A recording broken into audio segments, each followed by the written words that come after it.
gila. Kami dari tadi. Assalamualaikum warahmatullahi wabarakatuh. Kami dari kelompok UAS DDS dengan tema ketika gelar tak sebanding dengan gaji. Izin memperkenalkan diri. Nama saya Safari Setiawarana sebagai kameramen. Nama saya Valdia Rasid sebagai editor. Nama saya Alfat Reski Maulana sebagai moderator. Nama saya Alfat Barema sebagai moderator. Nama saya Vinodia sebagai editor. Nama saya Romeo Ramadan sebagai moderator. Halo, perkenalkan nama saya Muhammad Rifki Prasetyo dari bagian editor. Ya, sekian perkenalan dari kelompok kami. Setelah ini akan ada cuplikan podcast dari kelompok kami. Selamat menonton.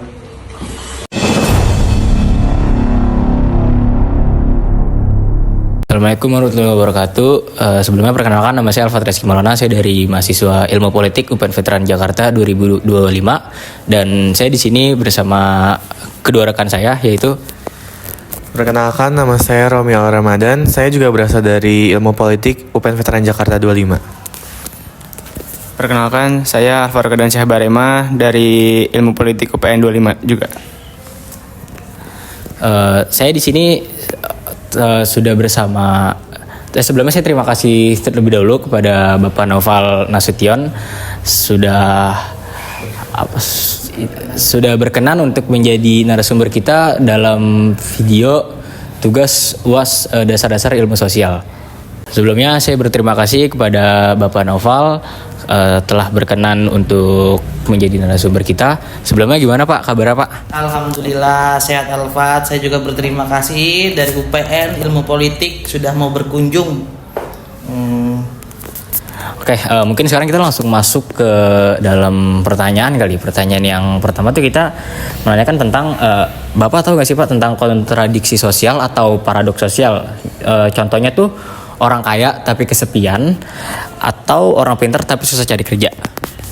Ya, kalau kontradiksi sosial seperti itu memang ya yang sering terjadi ya dalam kehidupan bermasyarakat. Karena pada umumnya orang kaya, nanti kalau kita berbicara orang kaya, indikator kaya apa? Tapi secara umumnya aja ya. Secara umumnya orang kaya itu mudah kesepian karena dia tidak mau bergaul tanpa adanya tujuan. Lebih kepada poin penting dan memiliki relasi yang berbeda antara masyarakat sosial pada umumnya, masyarakat sosial yang menengah dan seterusnya. Nah, mengenai dia susah cari kerja. Orang pintar tapi susah cari kerja. Orang pintar susah cari kerja. Orang pintar itu dalam segi apa? Nanti ditanya lagi nih. Dalam segi akademika, non akademika, mata pelajaran apakah? Tapi kan kebutuhan lapangan pekerjaan, kebutuhan pasar disesuaikan oleh pasarnya sendiri. Betul. Mungkin tidak sesuai orang pintarnya dalam bidang ini dan banyak pilih-pilih tuh. Orang pintar juga kan. Banyak orang. Ya ini bukan bidang saya terlalu jijik mempekerjakan yang bukan bidang saya dan sebagainya. Begitu kira-kira. Itu dari pandangan Bapak tentang paradoks sosial dari kedua tersebut ya. Oke, mungkin next dari pertanyaan selanjutnya.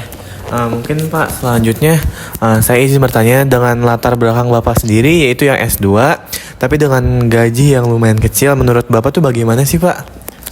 Ya, sebelumnya kita tidak terlepas dari sebuah peraturan ya. Kalau kita lihat dari Undang-Undang Ketenaga Kerjaan pasal 92 ayat 1, mekanisme penggajian itu diatur mengenai struktur dan upah. Salah satunya adalah kompetensi, bidang dan pendidikan.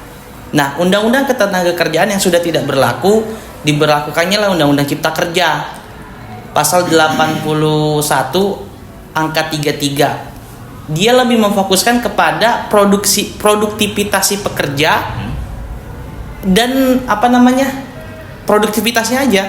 Ya udah, kita nggak usah mengatur bagaimana ketentuan gaji, yang penting dia bekerja, dia bagus, kompetensinya bagus, baru perusahaan mau menggaji. Nah, itu mengenai kebijakannya. Nah, kalau mengenai gelar yang tinggi tergantung orang masing-masing ya sebenarnya. Kalau tadi di bawah saya mengenai pendidikan, yang pertama itu saya tuh hobi belajar. Lalu tidak semua itu tidak melulu dengan uang ya. Relasi, teman, pengetahuan bertambah itu menjadi sebuah kekayaan bagi diri kita sendiri. Coba kalau dilihat di Google Scholar, coba ketik nama saya, itu mungkin bisa bermanfaat untuk penelitian-penelitian. Begitu kira-kira. Jadi tidak melulu mengenai seberapa besar gajimu, begitu kira-kira.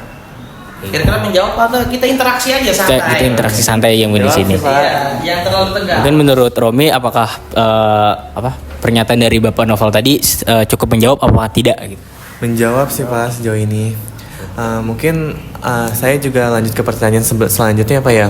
Bisa nggak sih Pak diceritain sedikit nih perjalanan Bapak tuh buat ngejar gelar S2 ini sampai akhirnya berakhir di instansi ini dengan gaji yang sangat minim. Oke, sebelumnya biar jangan salah kaprah, saya ini bergerak di bidang pendidikan sebagai guru mata pelajaran. Pertama saya S1 saya itu gimana ya? Saya kerja tuh sambil kuliah dulu S1. Saya pagi kerja, menyandang gelar sarjana pendidikan. Saya merasa ilmu saya kurang cukup, sehingga saya perlu mengupdate mengenai pengetahuan saya, sehingga saya lanjutkan ke S2. Saya juga magister pendidikan Pancasila dan kewarganegaraan. Itu aja sih, bukan karena ingin menaikkan gaji, tetapi rasa keingintahuan dan pengen mengupgrade pengetahuan. Berarti emang pada dasarnya Bapak tuh naik buat cari ilmu lebih lanjut, bukan buat cari pendapatan lebih atau betul. Sebelumnya kalau kita berbicara tentang guru, setinggi-tinggi jabat paling PNS guru ya, yang tinggi itu golongan berapa? 3. 1B, 1A, 1A itu udah semacam pengawas, juga tidak menjamin sebenarnya gajinya. Paling tidak cukup ya. Paling tidak cukup. Ya, lanjut.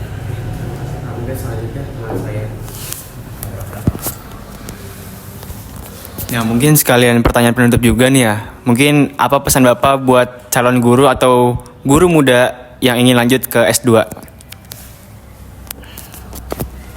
Kalau kita merujuk pada undang-undang tentang pendidikan, undang-undang tahun 2005 ya, tentang dosen dan pendidikan, sebenarnya gelar S2 itu sudah jenjangnya menjadi dosen. Kalau ingin menjadi guru ya pilihan saja sih sebenarnya. Dan masing-masing setiap orang ya. Iya, setiap orang. Kalau ingin kaya, banyak hashtag jangan jadi guru, jangan jadi dosen, jadilah pengusaha. Tren saat ini lah. Iya, tren saat ini seperti itu. Ya, memang itu kenyataannya, negara kita kurang memperhatikan Hak-hak guru. hak-hak guru. Kita lihat kuli bangunan sehari 150.000. Nah, Sedangkan guru yang di pedalaman ada yang masih 100.000. Iya. Artinya membangun rumah lebih dihargai daripada membangun peradaban. dibanding membangun SDM kita. Iya, padahal kalau negara mau melihat ya, presiden pun dari mana sih kalau dia tidak sekolah? Dari guru dulu kan, dia belajar dengan guru dan sebagainya. Oke, mungkin 3 pertanyaan itu sudah menjawab dari pertanyaan kita tadi. Sekarang mungkin dilanjut oleh Romi. Mungkin segitu aja sih Pak yang kita tanyakan ke Bapak. Mungkin mohon maaf lebihnya apabila mengganggu waktu Bapak dalam mengajar di sini. Terima kasih banyak Pak sebelumnya. Oke, sama-sama. Terima kasih banyak Pak. Oke, terima kasih banyak ya. Semoga sukses selalu, diberikan kesehatan, dilancarkan karirnya. Amin. Terima kasih banyak Pak. Terima kasih Pak. Terima kasih Pak. Bos, dasar-dasar ilmu sosial.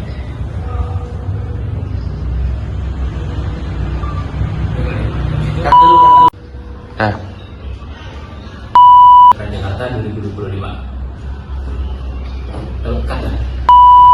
Nama saya Faris Mauna sebagai moderator. Nama saya Faris Mauna sebagai